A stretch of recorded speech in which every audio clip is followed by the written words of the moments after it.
gājiens, virziens ļoti pareizs, un es savā pieredzē, tas ir labākais budžets, ko es esmu redzējis pa visiem šiem gadiem. Tā kā paldies ministru kabinetam un tie, kas to viņu pildīja.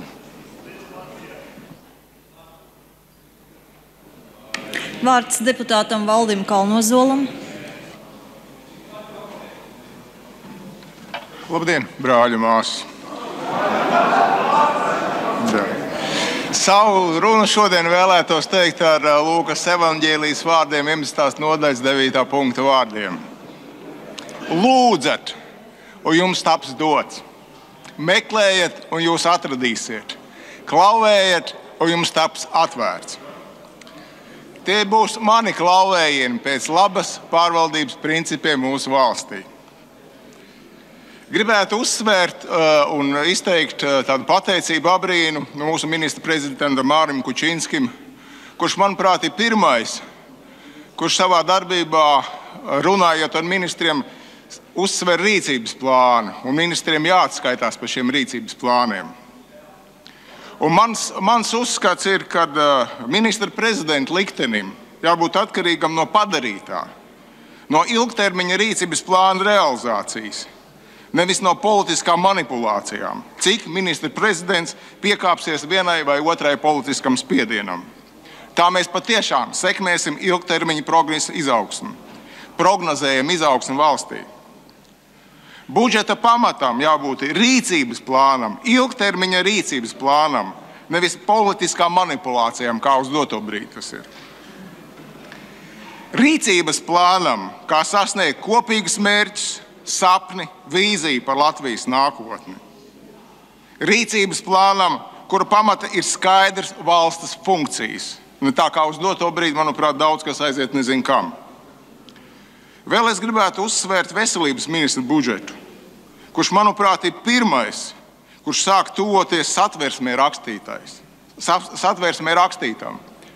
Kā valsts aizsargā veselību un garantē medicīniskās palīdzības minimumu. Šis ir pirmais veselības ministrijas budžets, kurš sekmē veselīgu dzīvesveidu, kurš savā veidā liek soļus, lai pateiktu, nē, mūsu valsts veselības budžets nav farmācijas un medicīniskās iekārtu biznesa atbalsta budžets.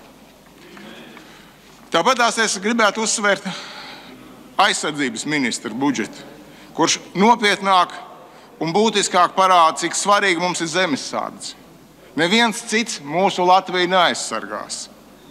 Un ieroču ražotāju biznesu nevajadzētu atbalstīt. Ieroču ražotāji ir tie, kas vēlas, lai būtu šis karš, nevis valsts politika.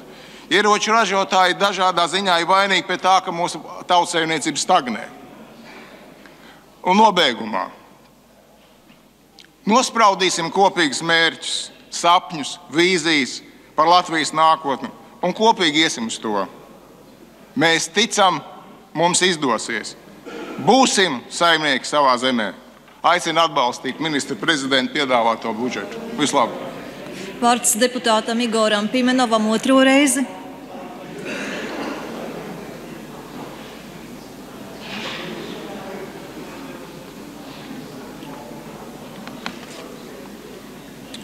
Par veselības aprūpes naudu. Ir divi iemesli sarunai, divi priekšmeti. Pirmais ir obligātas veselības apdrošināšana, un otrs ir veselības aprūpes nozares finansējums vai finansējuma trūkums. Un šīs divas problēmas ir apspriežamas atsevišķi, kaut tiešām tas ir saistītas. Absolūti skaidrs, ka mēs nevaram nodrošināt pietiekamu pakalpojumu klientam, ja publiskais finansējums nozarei būs zems. Šī problēma ir aktualizēta jau 2014. gadā. Tā ir apzināta arī valsts dokumentos, tā izskaita arī veselības sabiedriskās veselības pamatnostādnēs, uz kuru es atsaucos, kā uzstājos šeit, no šīs tribīnes šodien pirmajā reizē. Tas ir ministru kabinetu noteikumi, kuri nosaka, ka ir nepieciešams palielināt finansējumu veselības aprūpei. Vēl vairāk šīs dokuments arī tika patiesībā iekļauts stabilitātes programma, kas bija šogad izstrādāta valdībā un nodota Eiropas komisijai. Šajā programmā ir rakstīts ļoti precīzi.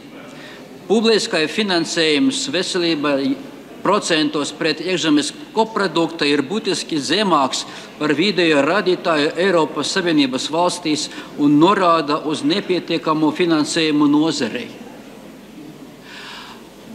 Veselības aprūpe Latvijā gadu ilgumā tiek piešķīras finansējums, kurš ir 2 reizes zemāks par Eiropas Savienības vidējo. Līdz ar to 15. gadā valsts specifiskajos rekomendācijās Eiropas Savienības padomē atkārtoti ir ieteikusi Latvijai uzlabot veselības aprūpes sistēmas pieejamību, izmaksu lietderību un kvalitāti. Un rekomendāciju izpildes analīze tiek norādīts, ka lielai daļai iedzīvotāju ir samazinājusies pieejamība veselības aprūpes pakalpojumiem, kas saistīts pirmkārt ar mazo publisko finansējumu nozarei, otrkārt augstajiem pacientu izmaksājumiem un treškārt ar vaju aprūpes koordinācijas un nozares efektivitātes līmenī. Visas šīs 3 problēmas ir atrisināmas neatkarīgi no tā, kā tiks izveidota obligāta veselības apdrošināšana. Vēlreiz, mēs nevaram šīs 2 problēmas risināt vienu pēc otras. Šie 2 darbi ir darāmi vienlaikus. Budžeta pakete šī problēma ir arī apzināta, un es gribētu pateikt, ka burtiski vasaras beigās bija krasi palielināta tā summa, kas ir piešķirta veselības aprūpei. Šīs solis, šī rīcība nepalika nepamanīta, un finanšu ministrijas nopelns ir acīm redzams, bet šīs naudas ir maz, par to es jau runāju. Kas attiecas uz veselības apdrošināšanu, galvenais, kas ir jānodrošina, atvainojos par tādu kalambūru, bet galvenais, kas ir jāizdara, lai klienti ar zemākiem ienākumiem nemaksātu lielāko daļu no saviem ienākumiem, nekā to darīs turīgākie klienti. Nepieļaujams, lai būtu šī sistēma izveidota kā izteikti regresīva. Atcerēsimies, ka pēdējo 10 gadu laikā akūtu slimības skaits attiecībā uz hronisko slimību skaits samazinājies. Līdz ar to cilvēki dzīvo ilgāk no vienas puses, no otras puses viņi arī slimo ar citu veidu slimībām, kuras ir ārstējamas visu atlikušu cilvēka dzīvi. Tas prasa, bieži vien tie ir tieši cienījama vecuma Latvijai piederīgie iedzīvotāji. Un tas nozīmē, ka attiecīgi cilvēkam ir jānodrošina pastāvīga ārstēšana. Galvenokārt tie ir pensionāri. Un līdz ar to valsts ir jānodrošina tāda veselības apdrošināšana, kas neļaus viņiem par smagu akmeni naudas makā. Paldies! Paldies! Debates turpināsim pēc pārtraukuma. Lūdzu zvanu. Lūdzu deputātu klātbūtnes reģistrācijas režīmu.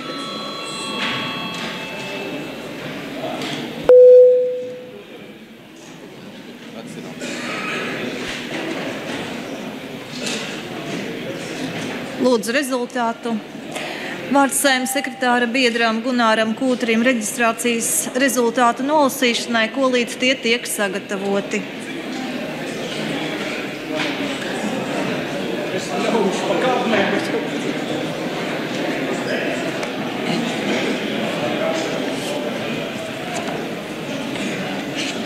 Cienījamie kolēģi, šobrīd nav reģistrējušies Jānis Adamsons, Boris Cilevičs, Andrejs Elksniņš, Jānis Klauss, Andrejs Klementjevs,